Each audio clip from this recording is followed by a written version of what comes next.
ஆண்டவராகிய இயேசு கிறிஸ்துவின் விலையேறப்பெற்ற நாமத்திலே உங்கள் யாவருக்கும் அன்பின் நல்வாழ்த்துக்கள் கூறி இன்றைய தியானத்திற்கு உங்களை தயவோடு அழைக்கிறோம். இன்றைய தியான பகுதி எரேமியாவின் புஸ்தகம் 1 அதிகாரம் 1 முதல் 10 வசனங்கள். எரேமியா 1 முதல் 10. தியான வசனம் 5ஆம் வசனம். எரேமியா 1 அதிகாரம் 5ஆம் வசனம். நான் உன்னை தாயின் வயிற்றில் உருவாவதற்கு முன்னே உன்னை அறிந்தேன். நீ கர்ப்பத்திலிருந்து வெளிப்படும் முன்னே நான் உன்னை பரிசுத்தம் பண்ணி உன்னை ஜாதிகளுக்கு தீர்க்கதரிசியாக கட்டளையிட்டேன் என்று சொன்னார். அருமையான கர்த்தருடைய பிள்ளைகளே, கடந்த நாளிலே எரேமியாவுக்கு கிடைத்த தெய்வீக ஆணை, த டிவைன் கமிஷனை குறித்து நாம் பார்த்தோம். ஆனால் ஒவ்வொருவருக்கும் ஆண்டவர் ஒரு திட்டத்தை நோக்கத்தை வைத்து அவருடைய கட்டளையை கொடுக்கிறார், அவருடைய பணியை செய்யும்படியான ஆணையை கொடுக்கிறார். ஆனால் அந்த ஆணையை பெற்றுக்கொள்வதற்கு முன்பாக அவருடைய சந்திப்பு வேண்டும் என்பதை குறித்து தியானித்தோம். அவரோடு உள்ள உறவிலே நாம் எந்த இடத்துல இருக்கிறோம் என்று சீர்தூக்கி பார்த்து அவரோடு கூட நடந்து செல்கிற அந்த உறவு கொள்ளுகிற அனுபவம் இருக்கிறதா என்பதை நாம் தற்பரிசோதனை செய்ய வேண்டும் என்று சொல்லி பார்த்தோம். தொடர்ந்து நாம் பார்க்கின்ற பொழுது இந்த உன்னதமான பணியை செய்ய சகல மக்களையும் சீஷராக்குவதற்கு உன்னையும் என்னையும் அழைத்திருக்கிற ஆண்டவர் நம்மை தெரிந்தெடுத்திருக்கிறார் என்பதை இந்த பகுதி நமக்கு விளக்குகிறது. த டிவைன் எலெக்ஷன், தேவனுடைய தெரிந்தெடுப்பு. அருமையான கர்த்தருடைய பிள்ளைகளை, இங்கே பார்க்கிறோம், எரேமியா பிறப்பதற்கு முன்பே அவன் ஒரு தீர்க்கதரிசியாக இருக்க வேண்டும் என்று தேவன் நிச்சயித்திருந்தார். எரேமியாவுக்கு எவ்வாறு தேவன் ஒரு வாழ்க்கை திட்டத்தை வைத்திருந்தாரோ அவ்விதமாகத்தான் நம் ஒவ்வொருவருக்கும் அவர் செய்கிறார். அவருடைய நோக்கம் என்னவென்றால் நாம் அவருடைய சித்தத்தின்படி வாழ்ந்து அவருடைய திட்டத்தை நம்மிலே நிறைவேற்ற அவர் செயல்படும்படியாக அவரை நாம் அனுமதிக்க வேண்டும். ஒரே வார்த்தையில் சொல்ல வேண்டும் என்றால் அவருடைய ஆளுகைக்கு நம்மை ஒப்புக் கொடுக்க வேண்டும். எரேமியாவுக்கு சம்பவித்தது போலவே தேவனுடைய திட்டத்திற்கு ஏற்றவாறு வாழும்போது துன்பங்கள், துயரங்கள், வேதனைகள், நிந்தைகள், அவமானங்கள் வரலாம். ஆனாலும் நம்முடைய நன்மைக்காகவே எல்லாவற்றையும் தேவன் செய்கிறார் என்பதை நீங்கள் நானும் அறிந்து கொள்ள வேண்டும்.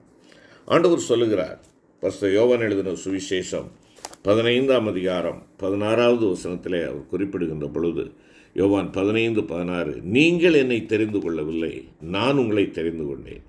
நீங்கள் என் நாமத்தினாலே பிதாவை கேட்டுக்கொள்வது எதுவோ அதை அவர் உங்களுக்கு கொடுக்கத்தக்கதாக நீங்கள் போய் கனி கொடுக்கும்படிக்கும் உங்கள் கனி நிலைத்திருக்கும்படிக்கும் நான் உங்களை ஏற்படுத்தினேன் என்பதாக சொல்லுகிறார். ஆண்டவர் உங்களையும் என்னையும் தெரிந்தெடுத்ததனுடைய நோக்கம் இந்த பூமியிலிருந்து என்றால் உலக பந்த பாசங்களிலிருந்து நம்மை விடுவித்து அவருடைய இரத்தத்தினாலே கழுவி சுத்திகரித்து அவருக்கு நாம் சொந்தமாக இருக்கும்படியாக தெரிந்து கொள்ளப்பட்டதனுடைய நோக்கம் கனி கொடுப்பதற்காக. ஆம் பிரியமான கர்த்தருடைய பிள்ளைகளே, இந்த கனி கொடுப்பது என்பது ஆவியின் கனியை குறிப்பிடுகின்ற ஒரு காரியமாக இருக்கிறது. தேவன் உங்களையும் என்னையும் நற்கிரியைகளை செய்வதற்காக இந்த உலகத்தில் சிருஷ்டித்திருக்கிறார் என்பதாக நாம் பார்க்கிறோம். ஆம் அருமையான கர்த்தருடைய பிள்ளைகள், எபேசியர் 2ஆம் அதிகாரம் 10வது வசனத்தை நீங்கள் வாசித்து பாருங்கள். கிருபை நிறைந்த ஆண்டவர் உங்களையும் என்னையும் தெரிந்தெடுத்திருக்கிறார். ஆகையினாலே நாம் யாருக்கும் பயப்பட வேண்டிய அவசியம் இல்லை. நீ அவர்களுக்கு பயப்பட வேண்டாம் என்று சொல்லுகிறார். 8வது வசனத்தில் தேவனின் அழைப்பை பெற்றபோது எரேமியா ஒரு வாலிபனாகத்தான் இருந்தான். யூதாவின் மூப்பரிடத்தில் தேவனுடைய வசனத்தை பேச வேண்டும் என்று எண்ணிய பொழுது அவன் அதிகமாக பயந்தான். அவனோடு இருந்து அவனுடைய அழைப்பு நிறைவேற அவனை பலப்படுத்தப் போவதாக தேவன் அவனுக்கு உறுதியளித்தார். அதைத்தானே த கிரேட் கமிஷன் என்று சொல்கிறவே பரிசுத்த மத்தேயு 28ஆம் அதிகாரத்திலே நான் வாசிக்கிற பகுதி அதைத்தான் சொல்லுகிறது. இதோ உலகத்தின் முடிவு பெறியும் சதா நாட்களிலும் உங்களோடு கூட இருக்கிறேன் என்று ஆண்டவர் சொல்லுகிறார். ஆம் அருமையான கர்த்தருடைய பிள்ளைகளே, உன்னை நான் அறிந்திருக்கிறேன், நீ பயப்படாதே. உன்னை நான் அறிந்திருக்கிறேன்,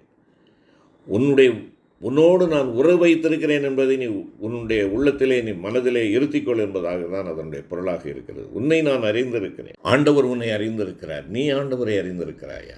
பரிசுத்த யோவான் 10ஆம் அதிகாரம் 15வது வசனத்திலே ஆண்டவர் சொல்கிறார், நான் என்னுடையவைகளை அறிந்தும் என்னுடையவைகளால் அறியப்பட்டும் இருக்கிறேன், ஆடுகளுக்காக என் ஜீவனையும் கொடுக்கிறேன். ஆம் தேவ பிள்ளையே, நீ ஆண்டவரை அறிந்திருக்கிறாயா? ஆண்டவர் உன்னை அறிந்திருக்கிறார். நீ ஆண்டவரை அறிந்திருக்கிறாயா?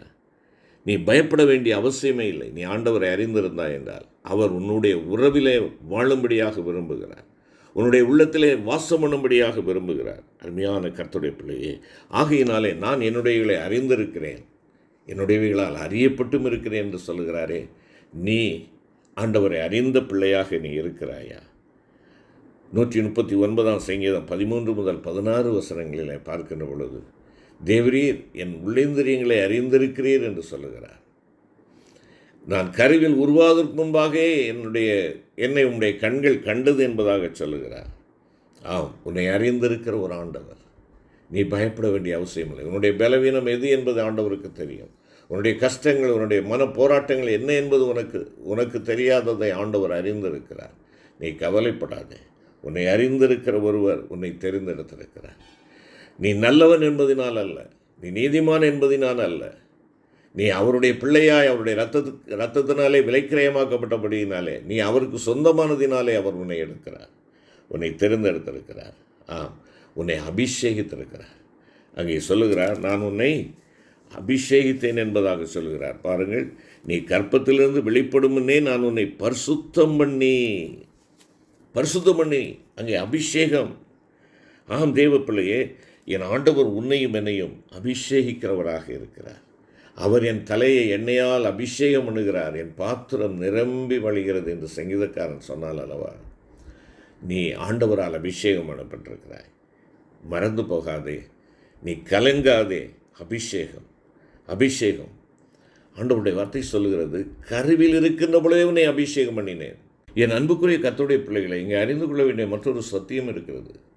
கருவில் உருவாவதற்கு முன்னவே கண்ட ஆண்டவர் கருவில் அபிஷேகம் பண்ணுகிறார். அந்த கருவை அபிஷேகம் பண்ணுகிறார். ஆம், அந்த கருவுக்கு ஜீவன் உண்டு, அது உயிரோடு இருக்கிறது. எந்த ஒரு சூழ்நிலையிலேயும் அந்த கருவை சிதைத்து விடக்கூடாது, கலைத்து விடக்கூடாது, கருக்கலைப்பு செய்யக்கூடாது. தேவனுக்கு விரும்பாத காரியம் அது. தேவன் விரும்பாத காரியம் கருச்சிதைவு. இன்றைக்கு வேதத்தின் அடிப்படையில் நாம் ஆண்டவர் கொடுக்கிற சிசுக்களை, அந்த கருவை வளர்த்து அவருக்கு சொந்தமானதாக ஆண்டவரே அவரை வளர்த்து வருகிறபடியினாலே, அபிஷேகித்திருக்கிறபடியினாலே, கருவின் ஜீவனுக்கு விரோதமான காரியங்கள் எதை செய்தாலும் அது பாவம் என்பதை உணர்ந்து கொள்ள வேண்டும். தேவன் விரும்பாத ஒரு காரியம். ஆம் கர்த்தருடைய பிள்ளையே, தேவனுடைய பார்வையிலே நீ நானும் உண்டாக்கப்பட்டிருக்கிறோம். தேவன் உன்னையும் என்னையும் கருவிலே அபிஷேகம் பண்ணியிருக்கிறார். ஆகையினாலே இரத்தம் சிந்துதல், ஜீவனை எடுப்பது, கருச்சிதைவு செய்வது, இவைகளெல்லாம் ஆண்டவர் விரும்பாத ஒரு காரியங்கள். ஒருவேளை அது நிமித்தமாய் அதற்கு எதிராக குரல் கொடுத்தவர்கள் அநேகர் சாகடிக்கப்பட்டிருக்கிறார்கள். கடந்த நாட்களில் கூட சார்லஸ் கிர்க் என்று சொல்லக்கூடிய ஒரு அருமையான சகோதரன், அந்த காரியத்திற்காக அவர் பேசின காரியங்களிலே ஒன்று இதுதான், கருவை கலைக்காதே என்பதுதான். அருமையான கர்த்தருடைய பிள்ளைகளே, தேவன் உன்னை அபிஷேகித்திருக்கிறார். அது மாத்திரமல்ல, ஆண்டவர் உன்னை அபிஷேகித்த ஆண்டவர் உன்னை பேசும்படியாக, ஆண்டவருடைய வார்த்தையை பேசும்படியாக உன்னை நியமித்திருக்கிறார். ஆண்டவர் சொல்லுகிறார், I appointed you as a prophet to the nation. இந்த தேசத்திற்காக உன்னை வைத்திருக்கிறார். ஆம், கருவிலே உன்னை கண்ட ஆண்டவர், அவருடைய திவ்ய வார்த்தைகளை உன்னுடைய வாயிலே கொடுக்கிற ஆண்டவர், அவருடைய உறவோடு, அவருடைய உறவிலே நீ நிலைத்திருக்கும்படியாக தன்னை இழுத்துக்கொள்ளுகிற ஆண்டவர், இப்பொழுது உன்னை ஒரு தீர்க்கதரிசியாக அபிஷேகம் பண்ணி அவர் என்ன செய்கிறார்? அவருடைய வார்த்தையை உனக்கு கொடுக்கிறார். தேவ வார்த்தையை பேசக்கூடியவனாக. தீர்க்கதரிசி என்றால் என்ன? தேவனுடைய வார்த்தையை பேசுகிறவன், தேவனிடமிருந்து வார்த்தையை பெற்று ஜனங்களுக்கு கொடுக்கிறவன். அவனுக்கு பேர் தான் தீர்க்கதரிசி. ஆசாரியன் என்று சொல்லுகின்ற பொழுது ஜனங்களுடைய முறையீடுகளையும், ஜனங்களுடைய பாவங்களையும், ஜனங்களுக்கான தேவைகளையும் ஆண்டவரிடத்திலே கொண்டு செல்கிறவன் ஆசாரியன். ஆனால் ஆண்டவர் தீர்க்கதரிசி என்று சொல்கிறார். என் வார்த்தைகளை நீ அவர்களுக்கு சொல்லு, நான் சொல்லுகிற வார்த்தையை நீ அவர்களுக்கு சொல்லு. அதைத்தான் இங்கே சொல்லுகிறார். இங்கே எரேமியா 1 அதிகாரத்திலே நான் பார்க்கின்ற பொழுது 9வது வசனத்திலே என் வார்த்தைகளை உன் வாயில் வைக்கிறேன் என்பதாக சொல்லுகிறார். 10வது வசனத்திலே பார், பிடுங்கவும் இடிக்கவும் என்று அந்த வார்த்தை என்ன செய்கிறது? அப்படியே போய்கொண்டே இருக்குது. அழிக்கவும் அவிழ்க்கவும் கட்டவும் நாட்டவும் உன்னை நான் இன்றைய தினம் ஜாதிகளின் மேலும் ராஜ்யங்களின் மேலும் ஏற்படுத்தினேன் என்று கர்த்தர் என்னுடனே சொன்னார் என்பதாக அவர் அங்கே சொல்லுகிறார். ஆம் பிரியமான கர்த்தருடைய பிள்ளைகளே, தேவனுடைய வார்த்தையை சொல்ல வேண்டியவன் தீர்க்கதரிசி. நியாய தீர்ப்பு, மீட்பு ஆகிய 2 அம்சங்களும் எரேமியாவினுடைய செய்தியில் இருக்கிறதை நாம் இங்கே பார்க்கலாம். ஆம் பிரியமான கர்த்தருடைய பிள்ளையே, நீயும் நானும் மீட்பை சொல்ல வேண்டியவர்கள், பாவத்திலிருந்து விடுதலை பெறுவதற்கான வழியை சொல்ல வேண்டியவர்கள், தேவனுடைய அழைப்பை பெற்றவர்கள் என்பதை நீங்களும் நானும் மறந்து போகக்கூடாது. ஆம், தேவன் அவனை பிரித்தெடுத்தார். உன்னை குழந்தை என்று சொல்லாதே என்பதாக கண்டிக்கிறார். நீ குழந்தை என்று சொல்லாதே, நீ ஒரு சிறுவன் என்று சொல்லாதே, நீ பேச அறியேன் என்று சொல்லாதே.